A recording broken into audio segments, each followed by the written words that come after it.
I am Priyanka, welcome to our channel.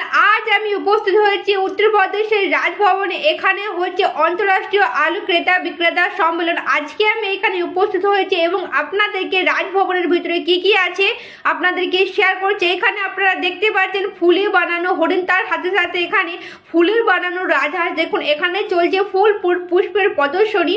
এখন আমি আপনাদেরকে এখানে এখন দেখাচ্ছি গণেশ ভগবানজিকে, যেটা বানানো হয়েছে ফুল দিয়ে এবং রোবট দিয়ে বানানোর পর ফুল দিয়ে সাজানো হয়েছে। আপনারা এখন দেখতে পাচ্ছেন। তার সাথে সাথে এখন আমি আপনাদেরকে শেয়ার করছি এখানে আরো বিভিন্ন দৃশ্য। এখানেতে দেখুন, এটা রয়েছে রাজভবনের ভিতরের অংশ। আপনারা এখন দেখতে পাচ্ছেন রাজভবনে এখন প্রচুরই ভিড়, কারণ এখানে সম্মেলন চলছে, তার সাথে সাথে এখানে চলছে প্রদর্শনী। এখন আপনারা এখানে প্রচুরই ভিড় দেখতে পাচ্ছেন। চলুন আমি আপনাদেরকে আরেকটি সুন্দর দৃশ্য শেয়ার করছি। এখানেতে দেখুন ফুলের প্রদর্শনী। এটা হলো রাজভবনে এন্ট্রি গেট। আপনাদেরকে ভিডিওটি কেমন লাগলো অবশ্যই জানাবেন। ভিডিও ভালো লাগলে লাইক কমেন্ট শেয়ার করে দেবেন।